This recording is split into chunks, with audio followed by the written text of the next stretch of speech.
Greetings, adventurers, and welcome back to Abnormal Voyages. My name is David, and today we find ourselves in Des Moines, Iowa. Today we are going to explore this awesome state that a lot of people don't really know much about. Sure, you might link it to corn in your mind, but there is so much more to see here. And we figured, what better place to start than this beautiful Capitol building? So please, tag along.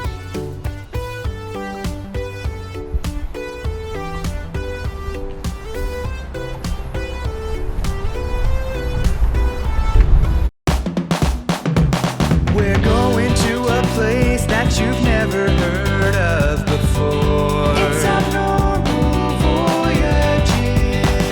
You're gonna learn something new. We're gonna open new doors. It's Abnormal Voyages.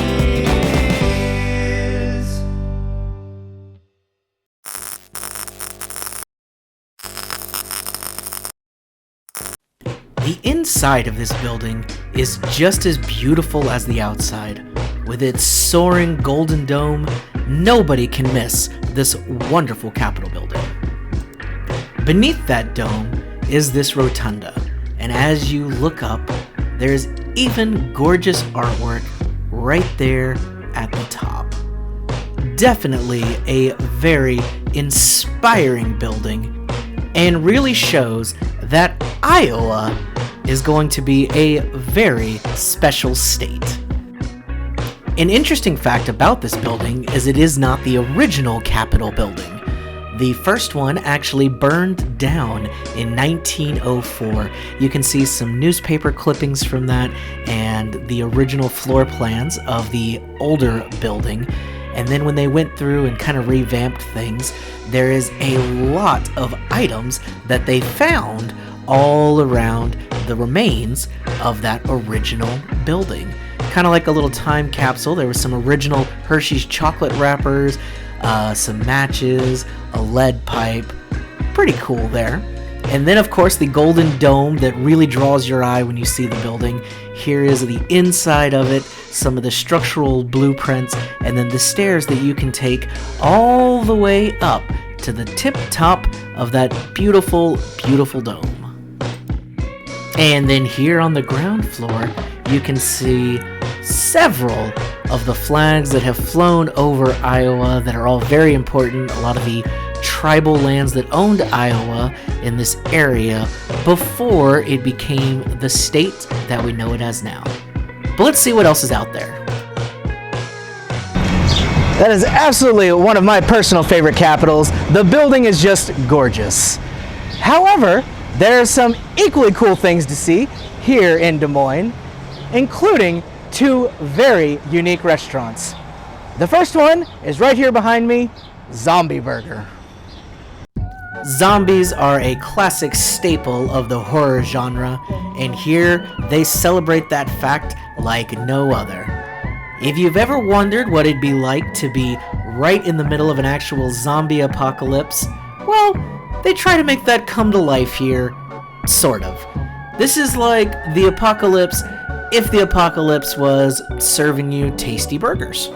So the inside is decorated with plenty of zombie art that would make any fans happy to see. There's plenty of masks and Halloween items behind the bar, and then even your menu is a newspaper as if it's written in the times of a zombie apocalypse happening. So this is kind of after zombies have become a modern, just everyday thing that people are encountering. There's a lot of different choices here. It could take you quite a while to figure out what to get, but I think we're gonna sample one of these milkshakes. So in the middle of surviving a zombie apocalypse, it's very important that you have quality milkshakes. This one here is called the Zombie Unicorn and is a mix of vanilla and Fruity Pebbles. Very popular cereal, of course, so let's give that a try. Not bad, and then we'll get a good chunk of the Fruity Pebbles in there.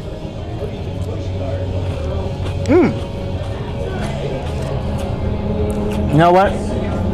I think the apocalypse is going to be pretty tasty. Some of the art I really wanted to point out, they have these parody posters everywhere. Lord of the Rotten. Then we have Toy Gory. All the characters are turned into zombies. I don't know how a toy zombie would work, but sure, why not? This is the Twitch Saga Eclipse, so that was Twilight Eclipse. Audrey Hepburn. Breakfast is Tiffany. Here we have Indiana Bones and a very, very long subtitle. Then we have Bleak is the Future. It looks like Doc Brown is a zombie in this one. That's no good. And then just some regular casual Halloween and zombie related art.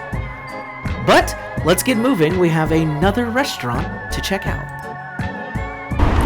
Well, we narrowly escaped the zombies. And what better way to celebrate than at our second restaurant, Fong's Pizza. The background of Fong's is really interesting. The inside is a classic Chinese restaurant, as this is what it used to be. It was a very, very popular Chinese place, but unfortunately they fell on hard times and they were bought out and turned into a pizza parlor. But they wanted to honor the history of this location, so the pizza and the Chinese kind of came together and they ended up having a pizza Chinese fusion restaurant. You can get great pizza here and all your regular ingredients, but there are a few with a little Chinese restaurant flair. So the pizza that we decided on is General Tso's chicken. So one of the more popular Chinese food options that you can get. Want to have it on some pizza.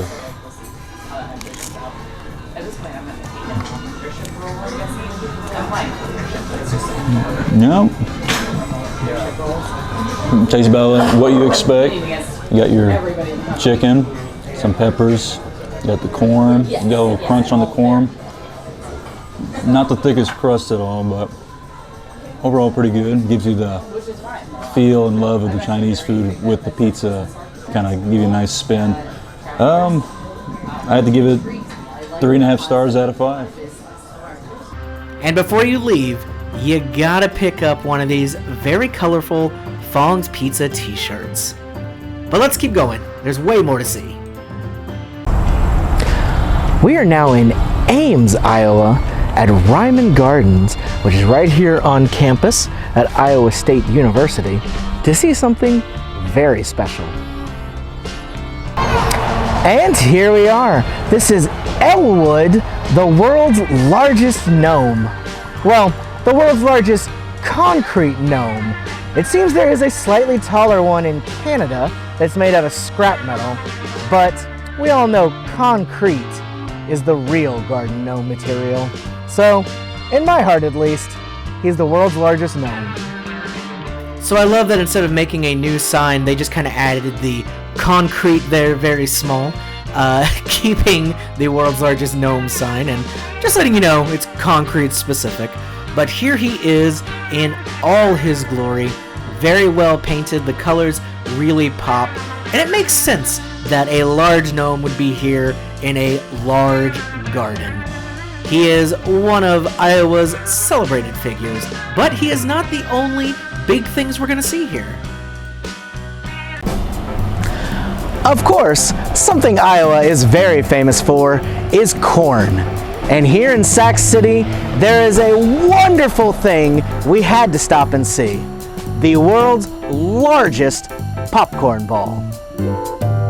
This is the kind of roadside attraction that makes road trips so worth it. This is the one and only world's largest popcorn ball. It was created way back in 2016, and they have plenty of pictures here that can show you the whole process they went through, and it looks like the entire town pitched in to make this popcorn ball a reality.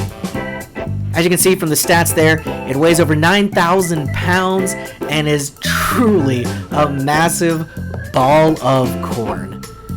It almost looks like the base that they built it in was almost like a pool or something, or definitely could have been. Several people would easily fit in there. But on this day, it was going to be used 100% for popcorn. Now, once they loaded everything up, they were able to finally create this huge popcorn ball and have it on display for everyone to happily come see. There's its first place ribbon so that nobody will ever have any doubt that it is the #1 largest popcorn ball in the world. Now, Iowa does like doing a lot of large things, as we saw with the gnome and the popcorn balls, so how about we add another one to that list? We've now headed down the road a little bit and found ourselves in Iowa City, where there are 2 very cool roadside attractions to check out. This one behind me is the world's largest wooden nickel. That's right, the world's largest wooden nickel. Of course, we don't use wooden nickels anymore as currency, but this giant one here stands as a monument to the time when we did. It welcomes you to Johnson County, and is just kind of a really neat thing to see. But not too far away from this giant nickel, we have another giant statue. Now, this one is a little more difficult to get to, but this is the Sitting Man, or his official title, Man on a Bench. He stands about 20 feet tall, weighs 110 tons, and was created by Doug Paul, who actually was not a sculptor, but he wanted to give it a shot, and I'm glad he did, because this piece of art is very unique, and there's something very scenic about seeing it right here in the middle of nowhere. We are now in Dubuque, which is right here on the shores of the mighty Mississippi.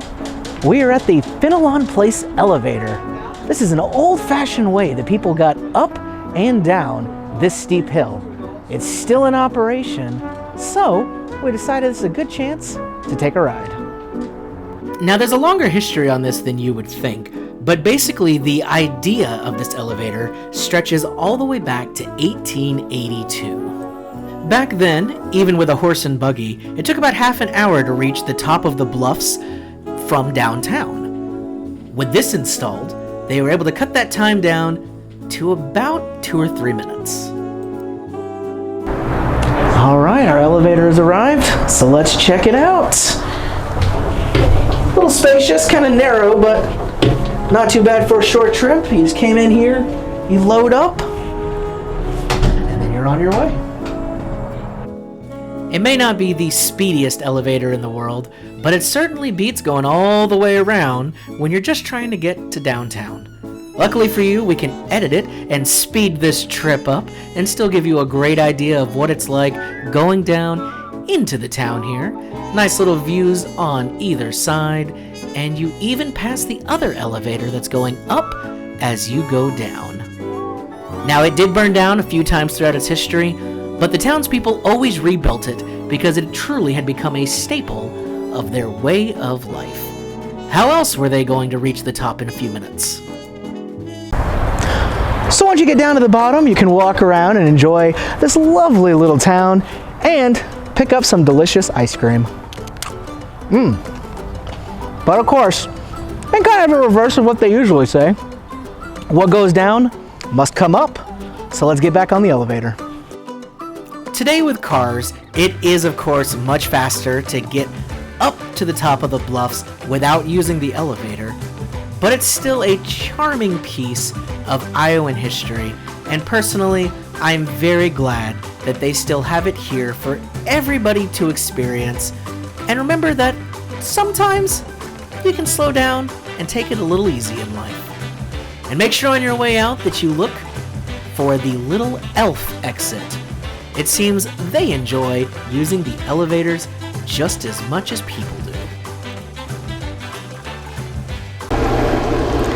And to end, we are now in Riverside, Iowa, where we look to the future, as this exact town is where the one and only Captain James T. Kirk will be born. I have to admit, I am more a Star Wars fan than Star Trek, but to Captain Kirk, you gotta show some respect.